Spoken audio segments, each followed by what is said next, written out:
Hello, this is Watch All About with another watch review, and in this review we're looking at two of the latest offerings in the Avi-8 Centenary range. Now I've already reviewed the 1920s and the 1940s models.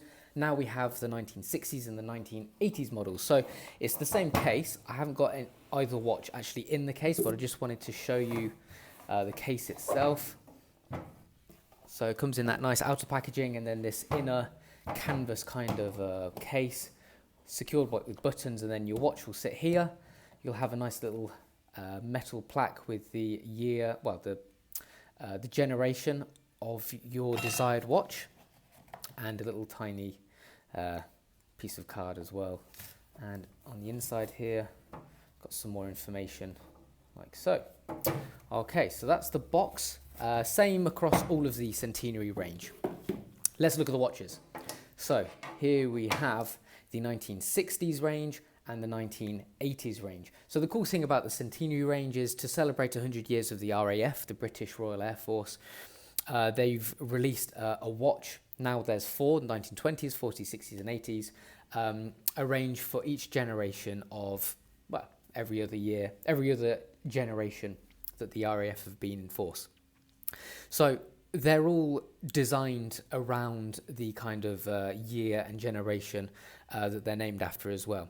So whilst under the hood and you know the case, etc., they're all more or less exactly the same. So the case is the same, movement is the same as well. Really the differences are the crowns. However, on this instance the crown is the same. The 1920s had a really nice onion crown. The dials are ever so slightly different. So we can see we have the same layout because of the movement with our seconds hand at 4.5. And, you know, the same style of layout in the same hands. You know, there's other little intricacies which are a little bit different, which are a subtle nod to that generation. So let's talk about the specs then. So the price is £280 each. I've got a code WIAB, WIAB, if you will. That'll give you 20% off. So the price would be £224. Now, £224 for a solid, dependable, automatic watch, in my eyes, you know, that's a pretty good price. So let's have a think about it in a little bit closer detail. Size-wise, so they're both 42mm in diameter, despite saying on the website they're 43mm. I've actually measured them. They are only 42mm in diameter, so I think for an aviation-themed watch, 42mm is perfectly fine. If I just get this one, for example, on my 7.25-ish inch wrist, fits really nicely.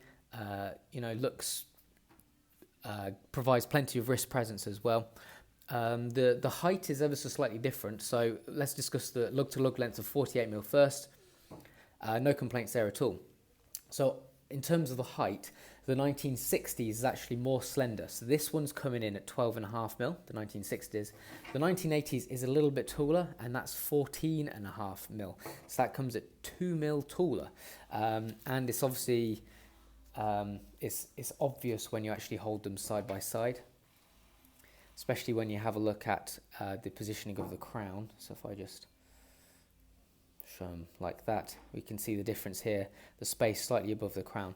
Now my only assumption is, well, I'm pretty certain it's to do with the seconds hand indicator. It's sunken in a little bit with this surround, a bit like an instrument on a panel of a cockpit, and they've obviously had to raise the entire case to be able to fit this section which sits on top of it. Weight-wise, the 1960s, let me keep it this way around just for ease. 1960s comes in at 78 grams. 1980s comes in 10 grams heavier, 88 grams, so that's most likely to do with this extra bit of detail on the dial. They both have 5 atmospheres or 50 meters water resistance, both powered by a Miyota 8218 movement. Standard 40 hours power reserve, no hacking seconds hand though, so if you are a sucker for really keeping it dead accurate, then that's not going to happen easily. There is a bit of difference in the regulation as well. So this 1960s model, I put it on the Lepsy watch scope, it was coming in at minus 3.7 seconds a day, which is obviously incredibly accurate. Really impressed with that. But then On the same token, the 1980s option was coming in at plus 10.2 seconds a day. So we do have a bit of a wild difference there. I'm pretty certain neither of them are particularly well regulated. So it's most likely going to be a case of just a look of the draw to see how well regulated your movement will be. You have 22 mil lug width as well, so really nice, thick, chunky strap, and you get a 2-year warranty. So let's talk about the simple things first, and then we'll go into a little bit of detail with the dial. First of all, talking about the case then, really straightforward barrel case shape. I think the extra height on the 1980s looks a little bit strange because the positioning of the crown is a little bit low for my liking. It's not particularly noticeable when you're wearing it, but when you compare the two, you can tell the difference. The crown's the same. Crown for me is probably a little bit boring as well. I much preferred the nice onion crown, real decent aviation theme crown on the 1920s and 1940s. But saying that, nothing to complain really. It's got the RAF roundel on the nice and deeply embossed on the end there as well. So primarily brushed, which is a sensible choice. We have a very slight polished shoulder to the lug, and then if we flip it over, more or less, the same instance on both counts. We have our exhibition window, the same rotor, and just details lightly etched around the outside with our year 1980s in that instance, 1960s in that instance. So the exhibition window, does a really good job. I have Avi-8 printed on the underside there, and it just shows off the movement really nicely. Might as well discuss the movement whilst we're here. The Miyota H218 is, it's hardly luxurious movement, but it's well renowned as being, hard-working, reliable. And to be fair, they've put a customized rotor, and it doesn't look too bad either. If we get a little bit closer, you can see we have some pearlage on this top bridge as well, which is quite nice. An unexpected touch for a watch pricing costing this much, to be honest. The strap. Now, I always find Avi-8 straps are really good. So on the 1960s, we have this really nice, really thick, supple leather strap. It will take a while to break in because of the thickness, but it's obvious that it's really good quality. Nice little detail stitches at the top there, and then we have the same buckle on both, just with the Avi-8 logo embossed on the end. And the 1980s strap, again, really thick, really decent, and I just really like the colour of it as well. I think it suits the watch really well, and just got that canvas kind of feel to it with the stitching around the outside. So both straps really nice, really impressed with the quality there. So discussing the dial then. So this is where the main difference lies. Layout is exactly the same, same hands as well, and more or less the same kind of style with the hour markers and the 0 and 6 on a higher level. However, they are ever so slightly different, the hour markers in particular. So on this 1960s version, we can see we've got channels on the inside filled with lume. Just give the... Oh, I forgot to mention the crystal is actually highly domed, and this sapphire as well, really thick, really decent when you tap it. So that's good, high quality. Decent lume as well on Avi-8. They're not renowned as being excellent lume, but I've really noticed. I mean, this is in broad daylight. You can see the lume glowing there. So I have been surprisingly impressed by the quality of lume. We've got this roundel between 10 and 11. It's obviously there just for a design purpose, and then we have the running seconds hand, which is a sort of a roundel design as well. And then another nice point about this model is that we have a very slight opacity to the dial base as well, so you can see the date window and a few little cogs, etc. there as well, which gives it a really subtle bit of detail as you look closer. What I have been impressed with is just the level of finish and quality of both dials, really. In particular, when you're looking at it at an angle, the depth of the hour markers and these multi-level faceted items as well. Just really decent, thick, well-made elements on the dial. And I always find Avi-8 the design with Avi-8, the designs are excellent as well, so no complaints there whatsoever. So moving on to the 1980s, as I mentioned before, same layout. We have our running seconds hand between 4 and 5, but in this instance we have sort of like a covering to make it a bit of an instrument panel kind of feel to it, and that is most likely what's pushing out the height of the entire watch. But again, really impressed with the quality of the hour markers, with the finish of the dial in general, and all these little detailed bits on the dial itself. And I personally prefer the design of the 1980s. I think the roundels on the 1960s version is probably a little bit too obvious for me. However, for some people, who are really into supporting a watch dedicated to the RAF, for instance, that will obviously call out to them. For me, I think this one is more of a wearable option, the 1980s version. Either way, they're both really well designed, really well constructed as well. So let's get the macro lens on and we'll just have a very quick look at the watches in closer detail. So if I start with the 1960s, and we can have a look at the dial. So here we have just our printed logo, and we can see there the movement itself through the slightly opaque backdrop. Here's our roundel with a nice cheeky stainless steel surround to it, and then down here we have our running seconds hand as well,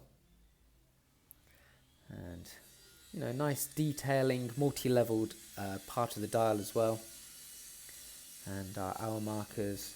I've just been really well impressed by the quality of finish, considering the price. Usually Avi-8 used to be really high price, and then they'd knock down the prices, but I think they've sort of shifted away from that marketing strategy, which is really good news. Instead, they're just really reasonably priced from the start, and then obviously I can offer you extra 20% off. So moving on to the case then. Here's our crown, exactly the same on both.